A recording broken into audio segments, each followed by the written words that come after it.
Olha, a gente deu agora há pouco a notícia triste da morte do piloto, ex-piloto Wilson Fittipaldi, né? Marcou uma época inteira do automobilismo brasileiro, família Fittipaldi, irmão de Emerson Fittipaldi.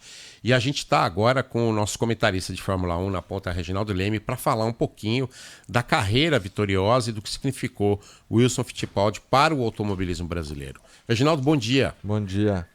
Bom dia aos amigos da Bandeirantes.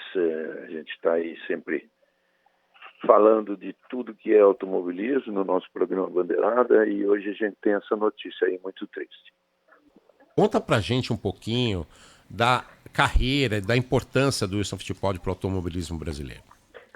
Bom, o Wilson, primeira grande importância dele foi a família vender tudo o que tinha de ativo, inclusive uma fábrica de volantes esportivos, para que o nome Fittipaldi fizesse uma aventura na Fórmula 1 e ele, o Wilson, escolheu o Emerson por ser mais novo.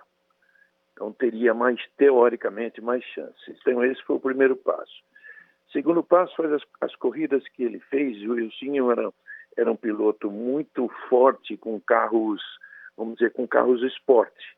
E na Fórmula 1, naquela época, na época dele, a Brabham, que foi a equipe que ele guiou junto com o Carlos Reutemann, a Brabham não estava longe de ser competitiva como veio a ser depois com o Nelson Piquet. Mas então o Wilson participava também dos campeonatos de carros grandes, os carros esportes, carros grandes, tipo Can-Am, e ali ele ganhava. Ali ele era muito forte e eram campeonatos mundiais.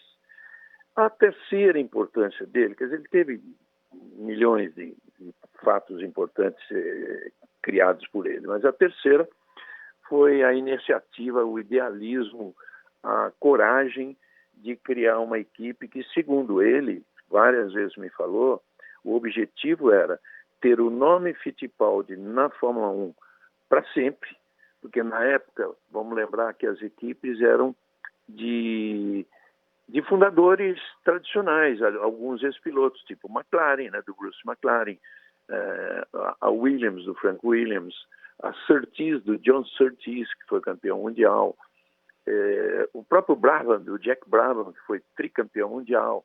Então, esses nomes, os nomes das equipes, o Ken Tyrrell, esses sobrenomes eram famosos como ele queria que o Fittipaldi um dia fosse, independentemente dele mesmo e do Emerson Fittipaldi. Ele dizia o seguinte, nós não vamos ganhar tão cedo, nós vamos ganhar com um piloto brasileiro que provavelmente a gente nem sabe quem é, porque o objetivo da equipe era abrir espaço para pilotos brasileiros no futuro.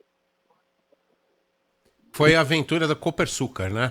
Então. Isso, perdão, não falei. Aventura na Copersucar, exatamente. Primeiro e único carro 100% brasileiro na Fórmula 1? Primeiro e único carro da Fórmula 1 fora da Europa e Estados Unidos. A informação que você trouxe também, Reginaldo, eu também não tinha, que houve então ali uma decisão, uma escolha da família entre um dos dois, quer dizer, não havia dinheiro para investir na carreira dos dois, então se escolheu Não, investir na carreira do Emerson, é isso? a escolha foi do próprio Wilson, né? Que teoricamente o dinheiro arrecadado, que era pouco, era para correr, vamos lembrar, era para correr na Fórmula Ford na Europa, né? As categorias de base todas que o Emerson fez, que o Wilson fez, que o José Carlos Patti fez, o Piquet fez, o Senna fez, o Emerson fez, eu já falei do Emerson. Enfim, a decisão foi do próprio Wilson. E aí ele deixou para ir mais tarde tentar, quando o Emerson já era, vamos dizer, o Wilson entrou numa época em que o Emerson já se consolidava, né? Então, ele já corria sozinho, por si mesmo, na Fórmula 1, né? Então, o Wilson passou a correr de Fórmula 3. O dinheiro é muito menor do que se fala hoje, né?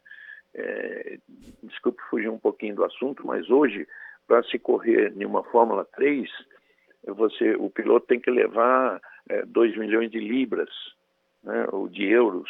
Uau. Naquela época a gente estava falando de 60 mil dólares, 70 mil dólares, né? O dinheiro era bem menos.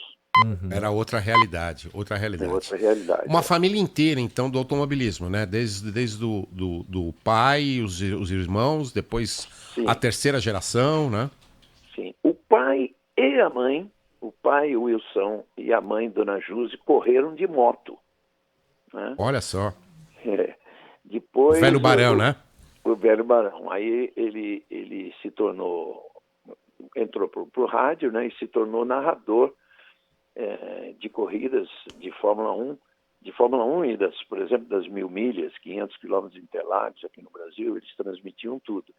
E a narração do primeiro título do Emerson, em 72, eu ainda trabalhava em jornal, então não tinha obrigação de fazer transmissão, eu estava na cabine ao lado dele, quando ele narrou o primeiro título de um brasileiro e o título do filho, né? Então, de toda a emoção. A Dona Juse também estava na cabine. Então, foi a família inteira Fittipaldi, e depois vieram Emerson, Wilsinho, o Christian, que é filho do Wilsinho. Vieram os netos do Wilsinho, os netos do Emerson, o Pietro e o Enzo. Depois ainda veio um filho do Emerson, filho do casamento mais recente, um filho novo agora, com 16 anos, que está iniciando carreira também.